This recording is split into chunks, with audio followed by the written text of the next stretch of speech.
Hey YouTube, welcome back to another video, and today I wanted to share with you two items that I recently got that's related to one of my favorite video game series of this generation, and that's Bioshock.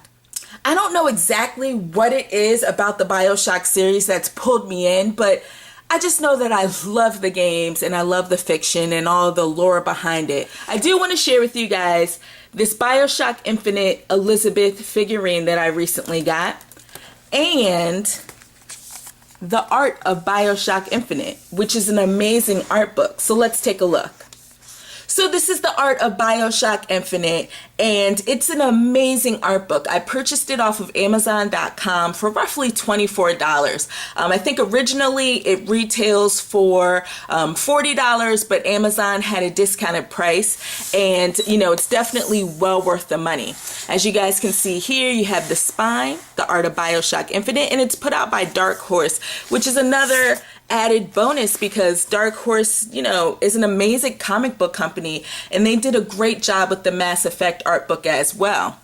Here you have the back of the book, and if you take this cover off, let me take it off for you guys, you'll see that it has this awesome artwork on the front, and it's a little embossed, but it looks beautiful. But I like to keep the cover on, I don't want any dents or anything in the book.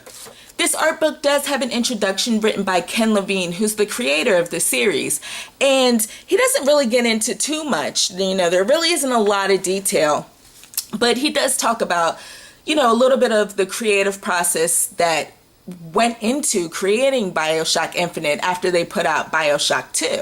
So I thought that was pretty cool to read. This book has amazing artwork. I mean, if you guys can see that, it's great all around. There's some really good concept art in here. I've really found myself just flipping through the pages and reading some of the little blurbs that were in there, talking about how the concepts came about.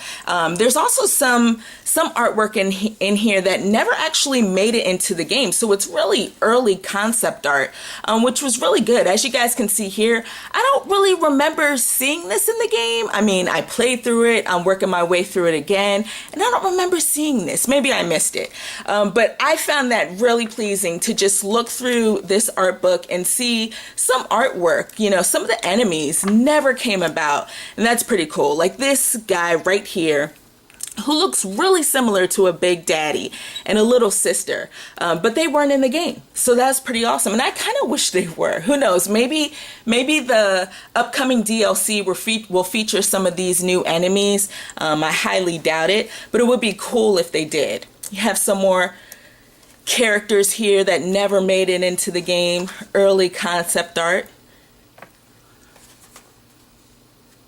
Here's a chapter dedicated to Elizabeth, and I found this chapter really interesting just because it takes you through all of the different looks Elizabeth had in the beginning.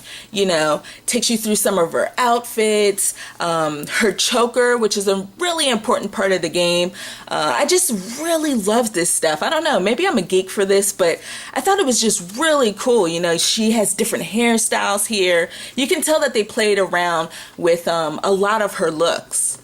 The same can be said for Booker DeWitt. I mean, he went through a lot of stages as well. It looks like, if you guys can see here, he started off looking really just like rough and rugged, which kind of makes sense, I guess. After you play through the game, you'll kind of understand why.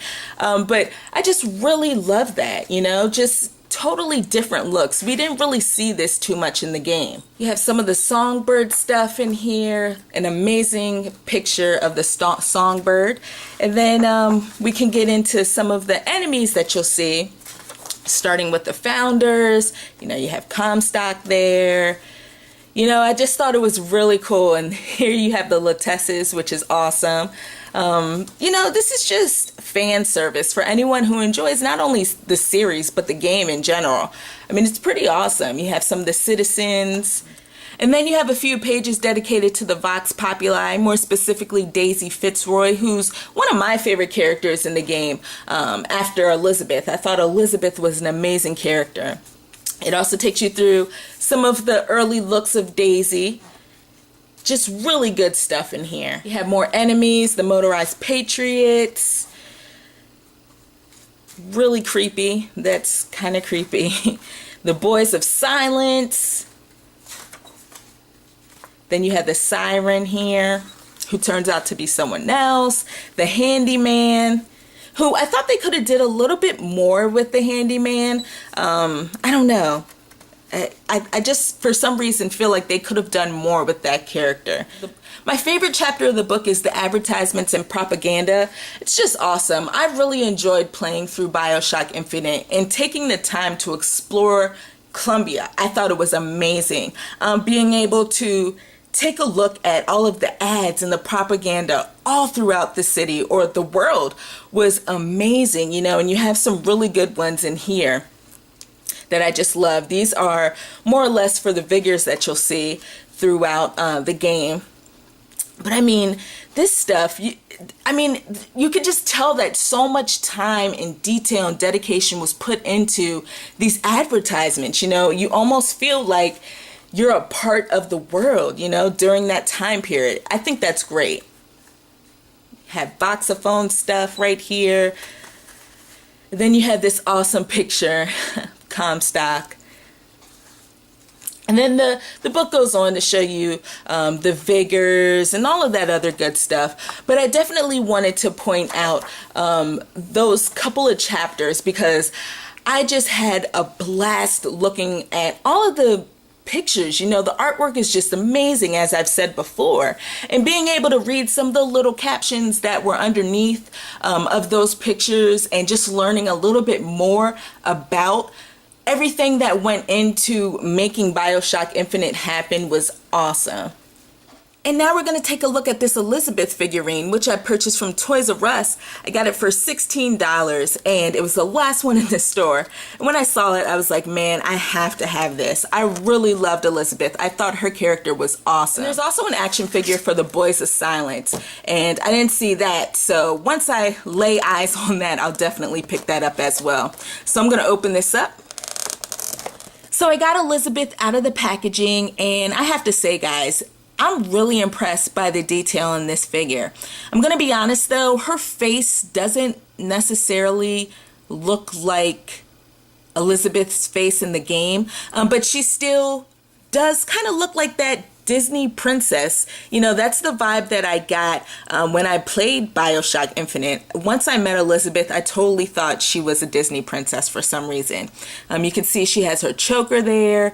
There's some detail in her vest right here. Then you have her skirt, which is made of cloth.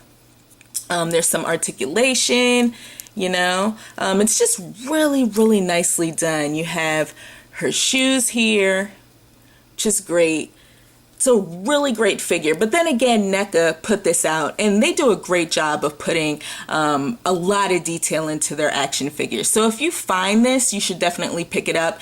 It's a nice piece to your collection. So that's it, guys. That's the Art of Bioshock Infinite, and also a closer look at the Elizabeth figure. I want to thank all of you guys for watching this video, and I'll check you next time.